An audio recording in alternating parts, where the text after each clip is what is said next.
bicho leenca tokko yabo biyya isiniya leenca tokko walla leencu malaalu dharre walla mana namaati laala leenca mana namaati laala adam natti ergati ya bicho moraaleen lissabirno attilaakብኝኔ አሁን ደህና አድርጌ እየነገርኳቸው ነው namni natti ergatina maala kun natti ergatina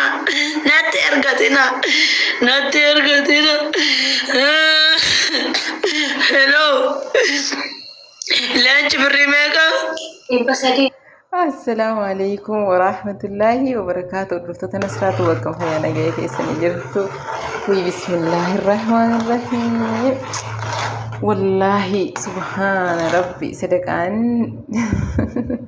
سبحان الله صدقان نما مراجو يقلتي جدا فيديو ما تكتو في راكنا أرجي والله بايتو كنا دي مجاكنا سبحان ربي وي مجاكون معلوماتي يا جماعة والله أنا ما ندبين والله ugumatti sadaqaa nama maraachachuun sobaamati bar namni hundi gaafa sadaqaa fudhachuu jammare tiktookii kanarraa achuma shaarbii buusuun uffata ofirraa darbuun maraachuun qaanfii dhiisuun namni kun maallaan jedhaa dhiisuun gaafa yaani sadaqaa argachuu jammare gaafa sadaqaa funaannachuu jammare jechuudha. Subhaanallah akkasitti boossu subhaanallah mee dhaggeeffadhaa rabbeedhaati. لينجة تكون دربها من آمن والله كوم لينجة درب سنة سبحان الله ركتها ميك أجرى يا جماعة ربي راتي أني يعني مو فيديو كنا ونسني ورابي في نمتكو يعني واني اسم بيكو أبدا يابو لي يعني يروانا ما توقعتني لما فواتون غاريلا جيني اللي جي أكايريتي إمو نمكا كناتي نمو فياق أبو فواتاتي والله جتشول sadaqaalee waan tokko sadaqaatti siif lakkaa'amtu maaliif yoo jettee namni kun nama fayyaa qabu maal keessa kunooshuuf mataa isin katti keewwattee bareeddee qeensa ofitti keewwatti mataa eegee fardaatan meeqaan meeqa jechuudha gosa gosaan ofirra keewwattee akkatti deemti takka diriyaadhaan takka fustaaniidhaan gosa meeqaan akkatti viidiyoo waraabuutti turte jechuudha. Adhammoo ilmoo koo waasiin namni wallaahi guyyaa kana waasiin daa'ima qabdullee hin se'u namni daa'ima qabu yaani addii kana hin godhatu ammallee maa arfe yaani wallaahi nama dhiba baay'ee tokko innaa jechuudha. Isiin ammaan tana qaanfii tokko malee akka kana gadi baate iyyinaan warri kaddaamaan jechuudha. Ijoolleen mana midaamii jirtan warri garaa laaftanii kun garaanis laaffiseen ol baatan nama danuu wallaahi mucattii tokko mudhii ishee qabatte haadha maal ka jedhamtu tokko wallaahi akkatti na kolfisiifte wallaahi billaahi viidiyoo sana ani inshaallah wargeessinii fida. Dhaabni jenna yeroo sana yaani akkasii ijoolleen tokko ol ba'anii jechuudha gastii isaanitti dheengadde. Hin gargaarraa nuuni hin gargaarraa dhaqii haadha kee gargaarii habiibti dhaqii ollaa kee rakkataa meeqaatama jira kaarra uffata salaata uffata shaarbii ofirra buufatee salaata rabbii salaatu hin qabne jira kanadha shaarbii ofirra buufattee jechuudha maskiida rabbii dhayitu hin jirretu jirti ka akkasii sana deemee gargaari. Okay wallahi nama akkatti jechuudha waan tokko mee rabbii jedhi subhaanallah abbaan koo kana jedhanii maaliyyoodha daa'imattiin kiyyallee na jalaa dhibamte bismillahir rahmaanir rahiim jira tiktookii kana wallahi mucaa baalee sana maal maqaan isaa mubaarikii ka jedhamu sana jechuudha yeroo hunda inni dhugaa dubbata mucaa sana wallahi baay'ee tokko ordofaa jechuudha yeroo hunda bakka ijoollee feemisii kana hunda keessaa inni dhugaadhuma jirtu ifee dubbata fakkeessulleedha jechuudha. Tokko likki himee hojiisii jechuudha. Kaleessa dheengadduma jedhe inturre jedhe dhuguma mucaan kun dheengadduma kana maa viidiyoon irratti waraabdan jettee jira ustaadaatiin illee lolaa turte akkam fedhee haala kee fi kooti jedhaa turte wallaahi akkam akkasiin godha ammattiidhuma kan dheengadduma kana jechuudha. Fuutees keebbii ofirra buufattee ani namoota hubbadhe jettee achumaan sadaqaa kadhachuu kaate yeroo kaatuyyuu mudhuma hidhattee kaate jechuudha. Dhuguma akka ijoolleen jettu jechuudha. Namni keenya gara biraatii yaanii yeroo kana guddatee jedhu waan biraa hojjechuu hin beeku. Fooloorsii yeroo godhatee jedhe sadaquma bakka sadaqaa kadhachuu. Garuu ijoolleen jira soddaa akka mucaan sun iyyuu jedhu jechuudha. Wallahi sadaqaan kadhatamu mee ilaalaa takkaa dhalaa jiraallee dhiira jiraallee ijoollee soddaadhaaf jedhu dhufanii sadaqaa kadhatamu argitanii mustahiin arguan. Okay ijoolleen keenya bichuu sichi siqanii beekamtiin arganne yaala ka'aniiru. Wajiin hojjetanuu wajii baqatanii mana midaamii gad jedhanii abadan mustahiin hin hojjetanuu qalamii akkasii keessatti godhatanii qeensa bitanii ofirra kaatanii mataa bitanii ofirra godhatanii jechuudha birrii meeqaan. achi meekaappii dibatanii babbareedanii kursiirra taa'anii achi haabaa tokko darbaa leenca tokko darbaa maarree darbaa minaamin jedhu jechuudha. Haada isaa wala galatti. Miskiinni immoo jechuudha mana midaamii teessee ijoollee meeqaatamatu wayii darajii kana ba'uun dadhabe jettee boose. Yeroo ijoolleen kaddaamaan kun wallaahi jechuudha ijoolleen kaddaamaan akka kiyyaa kun darajii kana fa'aa ba'uu dadhabnee taa'amnee akkas miilli nu dhukkubaa ijoollee danuu kalee kana dhukkubsatanii miilli isaanii hi'ii ta'e jechuudha. Sanuma baatanii hojii hojjetan. Yeroo nahii ta'e kan isin jettu miilli akiitti si'i taayaan gaafate hojii fakkeenyaa hojii yeroo itti hojjettee asii wajjin deemte si'i ta'a adii sun basiidha yaanii adii. Kana caalaa dhukkubsataa ijoolleen jechuudha. Haadha ofii asabdee ilmoo ofii asabdee boriisii asabdee yoon ka'ee mana jaadaatti galee ciise ji'a dhufu maaliin maatii kiyyaaf erga ji'a dhufu maaliin kana godhadha isa sana maaliin godhadha jettee akkasitti jechuudha qaawwa hafe sana duuchuuf jettee akkam dhukkubsataa jechuudha aadaa mana arabaa keessa deemtee nama meeqatu hojii hojjechuu jira. Kana subhaana rabbii. Kadheen gadi akkatti jechuudha fustaanii gosa gosaan qayyartee uffattu mataa gosa gosaan qayyartee keewwattu amma mooleen caaf jettee akkatti boosi. Warri feemisiin keenya kunis nama dhibani. Ani wallaahi baay'ee tokko na aarsee waan kana irratti maaliif jedhe ijoollee meeqaatamatu Liibiyaa ta'anii hadaraa nu gargaara haadha faaxeetti sheernaa godhaa maakitti sheernaa godhaa mubaarikitti sheernaa godhaa asiritti sheernaa nam tokko garagalanii ilaalan jechuudha jara akkasii.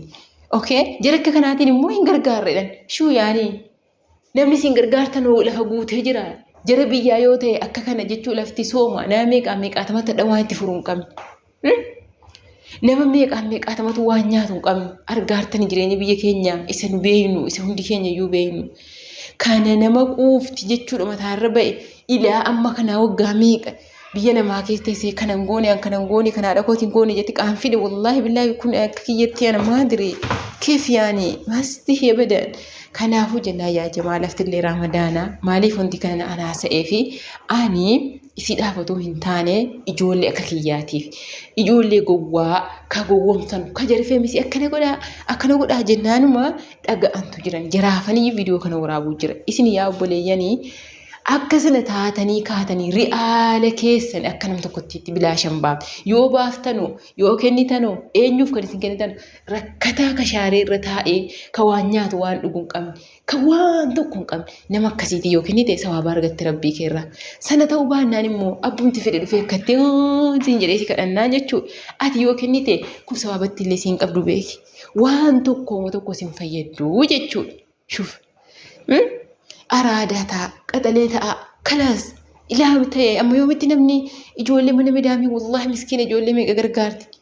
Dhukkubsataa meeqa jira ijoollee keenya meeqaatama akkatti ijoolleen jechuudha karaa Liibiyaatti qabanii reebuu jiran jara akkasii adaraasa qileenuu ta'a adaraas keessaa nu baasa minaamin jedhanii iyyuu jiran jara akkasiitiif ta'aa yoo rabbi isinii kenni qabaattan.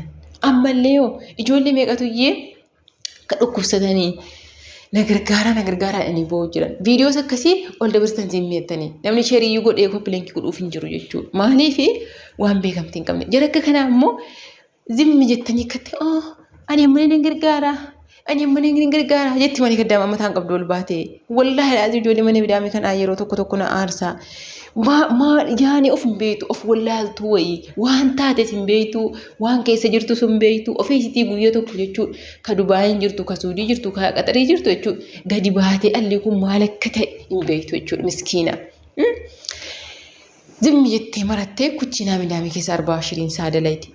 Immoo namni biraa gaafa akkatti nu ta'e jedhu ayitee birrii 500 birrii 1000 birrii 2000 3000 kenniti jechuudha.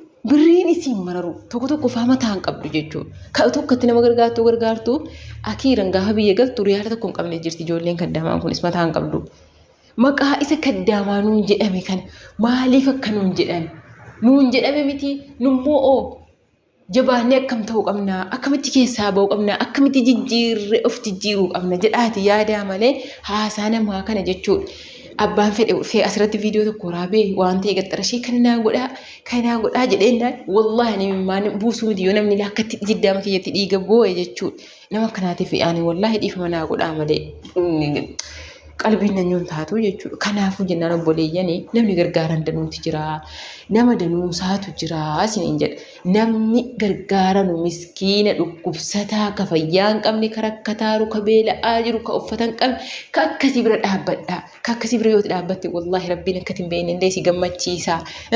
Jarrillee nyaatanii quufanii si eebbisanii immoo kana jechuudha. Nama kaleessa maalummaa ofii hin beekne ati jechuudha silumayyuu ijoolleen durbarraa ammas dhaamsi tokko hin dandeenyedha. Ati durba miti gaafuma duraa takka teessee iskirbii kee ofirraa fuutee surreen deemtee akka barbaadde fandalaltee quuftee kaatee maatii koo dhaqee araarfadhaa abbaa kiyya akkas naan jedha haati kiyya akkas naan jedha osoo hin taane gaafuma jalqabaa ani maali of hin jedhaa of yaadadhaa of hin dagatinaa biyya namaa deemtanii of hin dagatinaa hayyee abadan sitirii keessan qaama keessan wallaahi jechuudha uffannaa keessan sanaa godhaafadhaa akkuma biyyaatti jechuudha kanas. Akkatti fandalaltanii kaatanii gaafa isin akka jettan biyyaa isa jireenyi isa duriitii miti namni hundi viidiyoo keessan hin laala haati keellee abbaan keellee obboleeyyan kee hundi haaliin kan kee ollaan kee hin laala jechuudha namni nama taajjaba yaa jamaa wallaahi namni nama taajjaba kaleessa akkana waa tokko hin godhanne hadha mana onatti jechuudha yeroo itti galtu namni si taajjabaa si arrabsaa kanaafuu jennaani waan qabdanu qabeenya keessan waan rabbiin isinii kenne jechuudha. Cimfadhaatidha marrumaan keessan itti guduunfadhaa. Abbaan barbaadu dhufee kana kenni sana kenni jennaan birrii keessan asiifachii hin faffacaasinaa akkatti argataa hartan beeytanii. Isin caalaa waa tuffatamee, isin caalaa waa arrafamee, isin caalaa waa xinneeffamee daa'imna rabaa ijatti nutuftee jechuudha. Akka yaallotti miti akka nu birrii kana argataa. Kanaafuu jennaan ofittiin safaaxinaa, ofittiin qalladinaa. Hayyee wallaahi abbaan fedhe dhufanii yalla abbaan rabbi isin dhaafis ol baatiin iyyadhaa. Ka'eer inshaallah ni jechuun maanni birrii maskidaa way kennuudha moo kana nuti bayin iyyaadhu. Wallaahi ani wallaahi jaruma feemisi jedhamtu kana dhibaana aarsa yeroo tokko ta'u. Ka'eer inshaallah maali yoo birrii ni iyyadhu. Kalaas yoo qabaattan isin wal gargaaraa isin daadoo wal fudhachuudhaafi. Hayyee miskiinota mana midhaanii isin akka jettanii gowwoomsitanii birrii irraa funaantanuuf hin jiru kaddaamoota. Wallaahi. أنا أعرف والله لازم